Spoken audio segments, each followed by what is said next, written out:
नमस्कार दोस्तों, मैं आप सभी लोगों का अपने इस YouTube चैनल एग्जाम पे चर्चा में हार्दिक हार्दिक स्वागत करता हूं।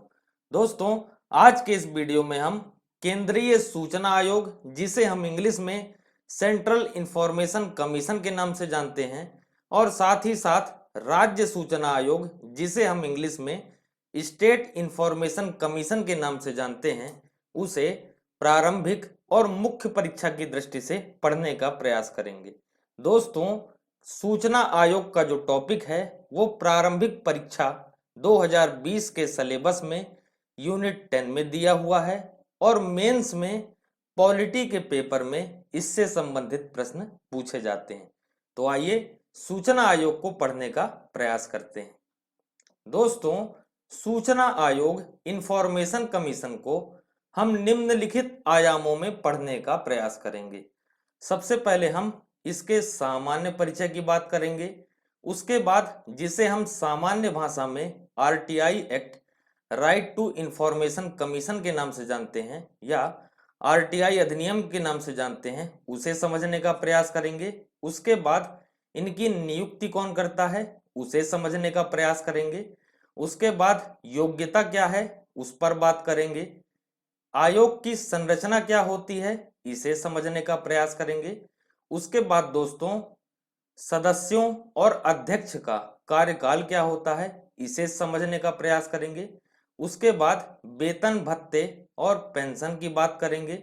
उसके बाद अध्यक्ष और सदस्यों को शपथ कौन दिलाता है उस पर बात करेंगे और त्याग पत्र किसे देते हैं उस पर बात करेंगे। उसके बाद दोस्तों, इन्हें पद से हटाने की प्रक्रिया क्या होगी उस पर बात करेंगे। उसके बाद आयोग अपना वार्षिक प्रतिवेदन कहाँ देते हैं उस पर बात करेंगे। उसके बाद दोस्तों, हम सूचना आयोग के कार्य की बात करेंगे। उसके बाद आयोग की शक्तियों की बात करेंगे। उसके बाद दोस्तों, आयोग के समक्ष चुनौतियां क्या हैं उस पर बात करेंगे। चुनौतियों के बाद आगे की राह क्या होगी उस पर चर्चा करेंगे। उसके बाद दोस्तों, प्रमुख सूचना आयुक्तों की बात करेंगे। तो आइए शुरू करते हैं दोस्तों, सूचना आयोग, जिसे हम इंग्लिश में इंफॉर्मेशन कमीशन भी कहते हैं, ये हमारे देश में दो प्रकार से हैं। एक है केंद्र स्तर पर केंद्रीय सूचना आयोग और राज्य स्तर पर राज्य सूचना आयोग। दोस्तों, केंद्रीय सूचना आयोग का जो गठन है वो सूचना अधिकार अधिनियम की धारा 12 के तहत हुआ है। वहीं जो राज्य सूचना आयोग है, राज्य सूचना आयोग का गठन सूचना अधिकार अधिनियम की धारा 15 के तहत हुआ है। दोस्तों, अब हम केंद्रीय सूचना आयोग सेंट्रल इंफॉर्मेशन कमीशन के सामान्य परिचय को समझने का प्रयास करेंगे। दोस्तों, केंद्रीय सूचना आयोग का जो गठन है वो सूचना अधिकार अधिनियम 2005 के अंतर्गत केंद्रीय सूचना आयोग का गठन 12 अक्टूबर 2005 को किया गया है। उद्देश्य क्या है दोस्तों इसका? तो इस निकाय का उद्देश्य है उन आवेदकों को सुविधा प्रदान करना जो किसी सरकारी विभाग से मांगी गई सूचना से संतुष्ट नहीं हैं या उन्हें सूचनाएं नहीं प्रदान की गई हैं। दोस्तों, दूसरा उद्देश्य है इसका भारत में सरकारी संस्थानों में पारदर्शिता को बढ़ावा देना। दोस्तों, निकाय का प्रकार क्या है? तो केंद्रीय सूचना आयोग जो है वो सांविधिक एवं स्वतंत्र निकाय है। सांविधिक निकाय वो निकाय होते हैं दोस्तों जिनका गठन संसद या राज्य विधानमंडल के द्वारा सामान्य कानूनों के माध्यम से किया जाता है।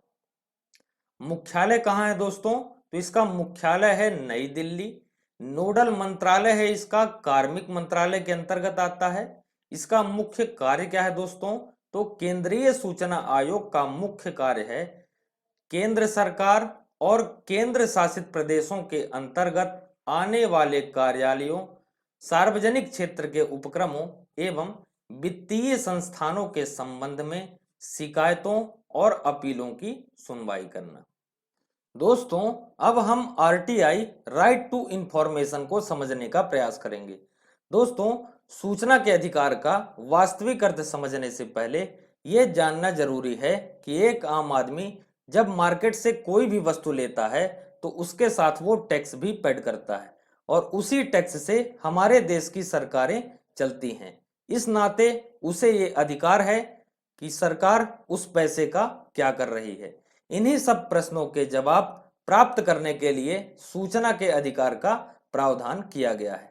इसके लिए दोस्तों केंद्र सरकार ने राइट टू इंफॉर्मेशन अधिनियम 2005 बनाया, जो भारत के हर नागरिक को किसी भी सरकारी विभाग से जानकारी प्राप्त करने का हक देता है।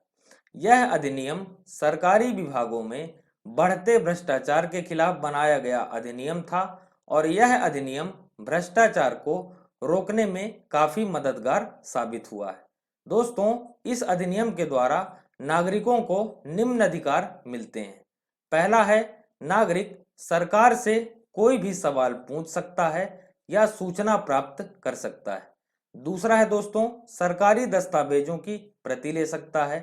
तीसरा है, सरकारी काम की जांच भी कर सकता है तथा इस्तेमाल सामग्री का नमूना भी ले सकता है। चौथा है दोस्तों, नागरिक किसी भी सरकारी दस्तावेजों की जांच कर सकता है। दोस्तों सूचना के अधिकार अधिनियम के तहत सभी सरकारी विभागों में लोक सूचना अधिकारी की नियुक्ति का प्रावधान किया गया है। यहीं पर आरटीआई का आवेदन जमा करना होता है।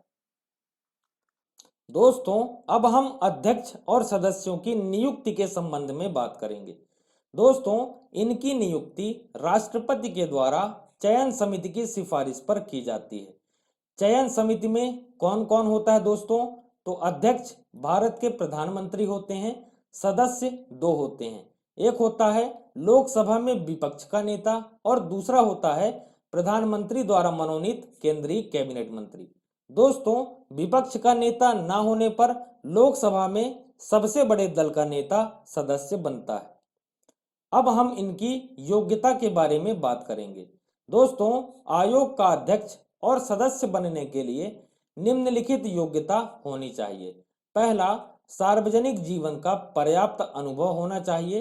दूसरा, विधि, समाज सेवा, पत्रकारिता, प्रबंधन, विज्ञान एवं तकनीक, जनसंपर्क आदि क्षेत्रों में विशिष्ट अनुभव होना चाहिए। तीसरा, संसद या किसी राज्य विधानमंडल का सदस्य नहीं होना चाहिए और किसी भी राजनैतिक दल से संबंधित लाभ के पद पर नहीं होना चाहिए। दोस्तों अब हम आयोग की संरचना को समझने का प्रयास करेंगे। तो संरचना में कौन कौन होगा दोस्तों? इसमें एक मुख्य सूचना आयुक्त और अधिकतम 10 सदस्य हो सकते हैं, जिनमें सदस्यों की संख्या वर्तमान में 6 है। दोस्तों अब हम कार्यकाल की बात करेंगे। अध्यक्ष का कार्यकाल 3 साल या 65 वर्ष जो भी पहले होता है। सदस्य का कार्यकाल भी 3 साल या 65 वर्ष जो भी पहले होता है। दोस्तों 2019 से पूर्व अध्यक्ष और सदस्यों का कार्यकाल 5 साल या 65 वर्ष था, लेकिन कार्मिक मंत्रालय की अधिसूचना जारी होने के बाद कार्यकाल में परिवर्तन किया गया और अब कार्यकाल 3 वर्ष या 65 वर्ष कर दिया गया है। इसका निर्धारण कौन करता है? तो इसका निर्धारण केंद्र सरकार द्वारा किया जाता है। दोस्तों अध्यक्ष और सदस्य पुनः नियुक्ति के पात्र भी नहीं होते हैं। दोस्तों जब सूचना आयोग का जो सदस्य है वो मुख्य सूचना आयुक्त के रूप में कार्य करने के लिए योग्यताधारी होता है तो भी वह 3 साल से अधिक पद पर नहीं रह सकता। दोस्तों अब हम वेतन भत्ते और पेंशन की बात करेंगे। दोस्तों वेतन भत्ते और अन्य शर्तों को निर्धारित करने का अधिकार केंद्र सरकार को सौंपा गया है। नियुक्ति के बाद उनमें कोई भी अलाभकारी परिवर्तन नहीं किया जा सकता। दोस्तों अब हम अध्यक्ष और सदस्यों की शपथ और त्याग पत्र की बात करेंगे। शपथ इनको कौन दिलाता है? तो शपथ राष्ट्रपति के द्वारा दिलाई जाती है। त्याग पत्र किसको देते हैं? तो अध्यक्ष और सदस्य लिखित रूप में त्याग पत्र राष्ट्रपति को देते हैं। दोस्तों अब हम अध्यक्ष और सदस्यों को पद से हटाने की प्रक्रिया क्या है उसे समझने का प्रयास करेंगे। तो अध्यक्ष और सदस्यों को दो तरीकों से हटाया जा सकता है। पहला तरीका क्या है दोस्तों? अध्यक्ष और सदस्यों को राष्ट्रपति द्वारा हटाया जा सकता है, लेकिन उसका आधार क्या होगा? तो साबित कदाचार या अक्षमता। प्रक्रिया क्या होगी? सुप्रीम कोर्ट की जांच समिति की सिफारिश के बाद राष्ट्रपति द्वारा हटाया जा सकता है। जांच मानने के लिए राष्ट्रपति बाध्य भी हैं। दूसरा तरीका क्या है दोस्तों? अध्यक्ष और सदस्यों को बिना सुप्रीम कोर्ट की जांच समिति की सिफारिश के बिना भी हटाया जा सकता है, लेकिन इसका आधार क्या होगा? तो आधार होगा दिवालिया हो जाने पर, मानसिक या शारीरिक रूप से विकृत हो जाने पर, पदावधि के दौरान अन्यत्र नियोजन में संलग्न हो जाने पर, किसी अपराध के लिए दोषी ठहराया गया हो। उपयुक्त आधारों में से कोई भी एक आधार पर राष्ट्रपति द्वारा हटाया जा सकता है। दोस्तों, अब हम आयोग के प्रतिवेदन की बात करेंगे। दोस्तों, आयोग अपने क्रियाकलापों की वार्षिक रिपोर्ट केंद्र सरकार को देते हैं और केंद्र सरकार संसद के दोनों सदनों के पटल पर रखते हैं। दोस्तों, अब हम केंद्रीय सूचना आयोग या सेंट्रल इंफॉर्मेशन कमीशन के कार्यों की बात करते हैं। दोस्तों, आयोग का यह कर्तव्य है कि वह किसी भी व्यक्ति से प्राप्त निम्न शिकायतों और जानकारियों की जांच व निपटारा करे। पहला है, इस अधिनियम के अंतर्गत मांगी गई किसी भी जानकारी को देने से मना कर दिया गया हो। दूसरा है, उसके द्वारा मांगी गई जानकारी को निश्चित समय पर ना प्रदान किया गया हो। तीसरा है, यदि उसको ऐसा लगता है कि प्रदान की गई सूचना झूठी और अपर्याप्त है।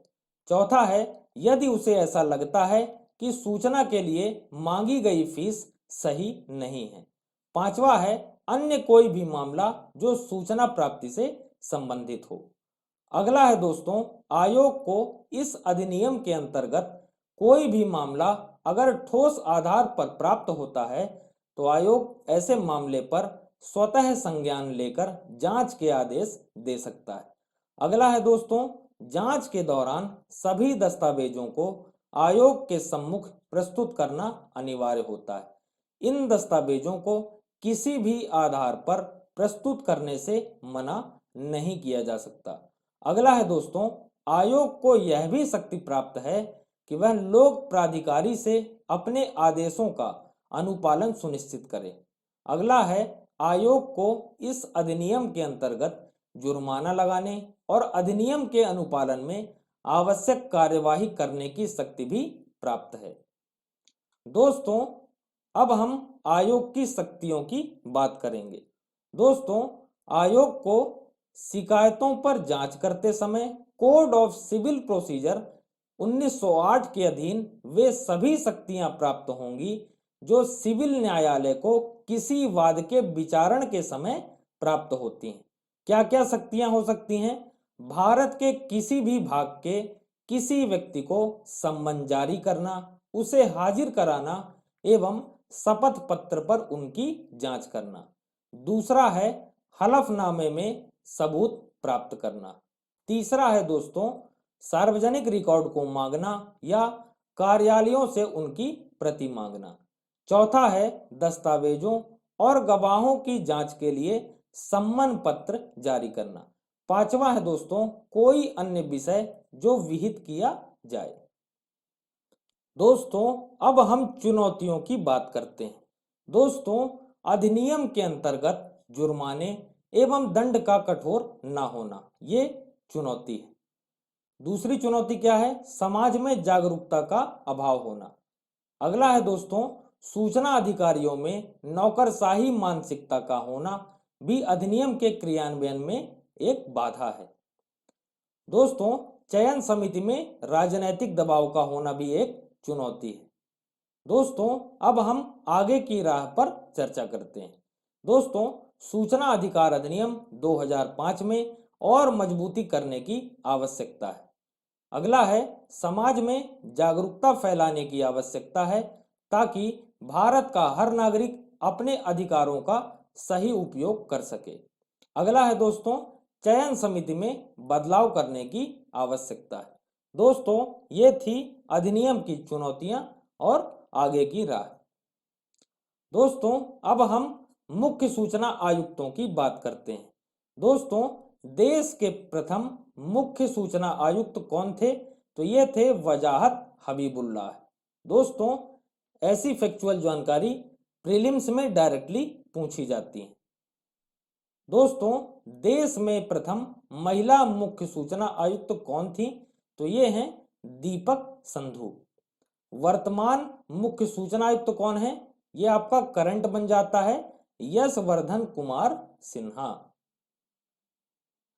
दोस्तों अब हम राज्य सूचना आयोग, जिसे हम इंग्लिश में स्टेट इंफॉर्मेशन कमीशन कहते हैं, उसके बारे में समझने का प्रयास करेंगे। बहुत ज्यादा अंतर नहीं है, आइए समझते हैं। सामान्य परिचय। गठन। सूचना अधिकार अधिनियम 2005 के अंतर्गत धारा 15 के तहत राज्य सरकार के द्वारा राज्य सूचना आयोग का गठन किया जाता है।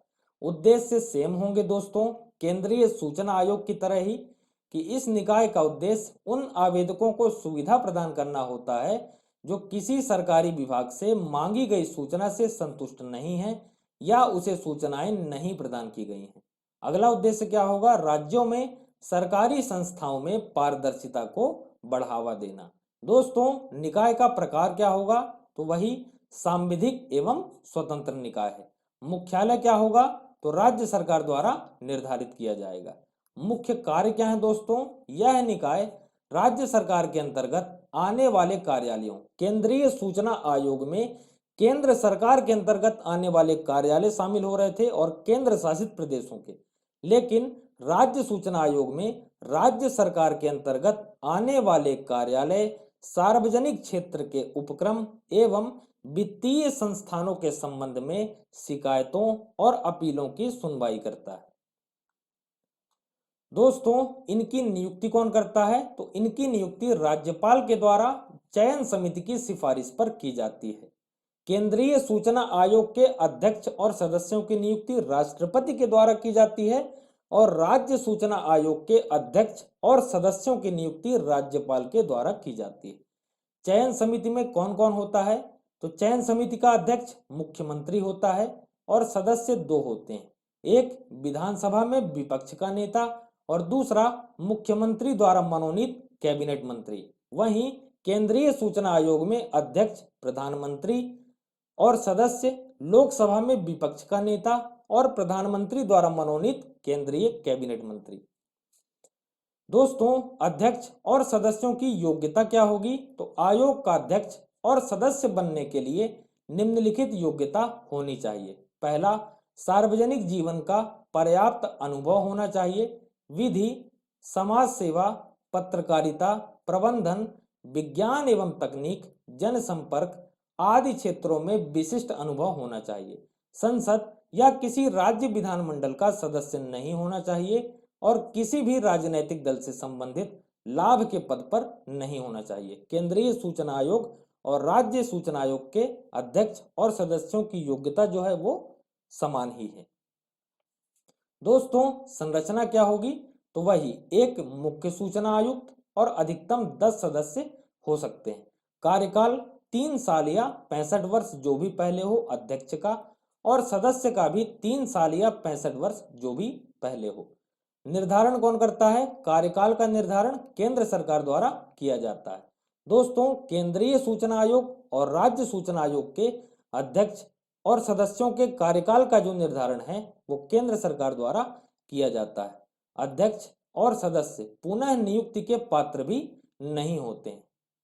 दोस्तों जब सूचना आयोग का सदस्य मुख्य सूचना आयुक्त के रूप में कार्य करने के लिए योग्यताधारी होता है तो भी वह 3 साल से अधिक पद पर नहीं रह सकता। दोस्तों अब हम राज्य मुख्य सूचना आयुक्त और अन्य आयुक्तों के वेतन भत्ते और पेंशन की बात करेंगे। तो ये भी केंद्रीय सूचना आयोग के समान ही है। वेतन भत्ते और अन्य शर्तों का निर्धारण केंद्र सरकार द्वारा किया जाता है और नियुक्ति के बाद उनमें कोई भी अलाभकारी परिवर्तन नहीं किया जा सकता। शपथ और त्यागपत्र का क्या होगा दोस्तों? तो शपथ राज्यपाल के द्वारा, त्यागपत्र राज्यपाल को देते हैं। वहीं केंद्रीय सूचना आयोग के जो अध्यक्ष हैं और सदस्य शपथ राष्ट्रपति के सामने लेते हैं और त्यागपत्र भी लिखित रूप में राष्ट्रपति को देते हैं। बहुत छोटी सी बदलाव है, आपको याद भी हो जाएगा। दोस्तों अगला है पद से हटाने की प्रक्रिया। पद से हटाने की प्रक्रिया भी केंद्रीय सूचना आयोग के अध्यक्ष और सदस्यों के समान होगी। दो तरीकों से हटाया जा सकता है। पहला तरीका है अध्यक्ष और सदस्यों को राज्यपाल द्वारा हटाया जा सकता है।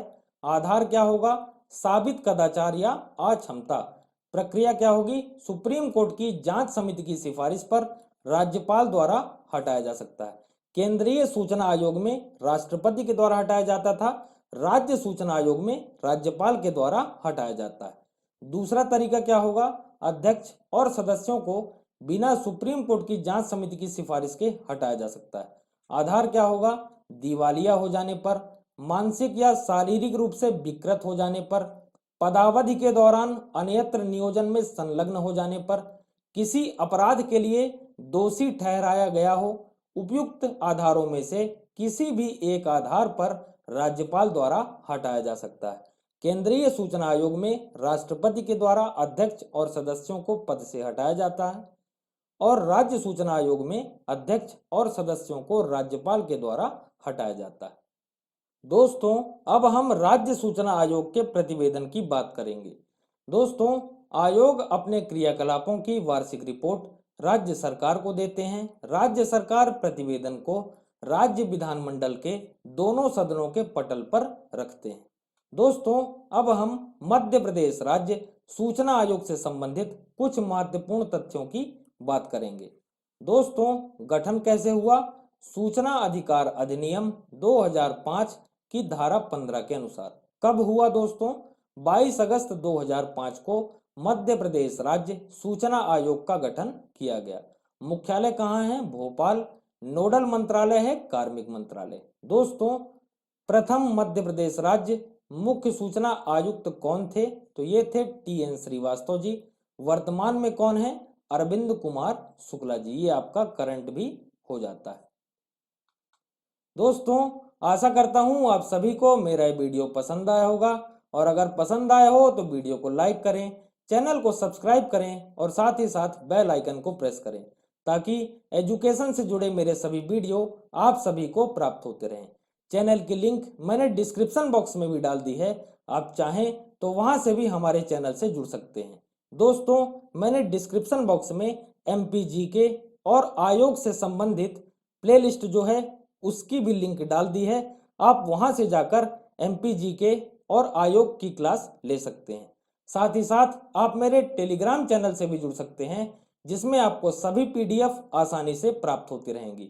टेलीग्राम चैनल की लिंक भी मैंने डिस्क्रिप्शन बॉक्स में डाल दी है, आप चाहें तो वहां से भी हमारे टेलीग्राम चैनल से जुड़ सकते हैं। वीडियो देखने के लिए आपका बहुत बहुत धन्यवाद। जय हिंद, जय भारत।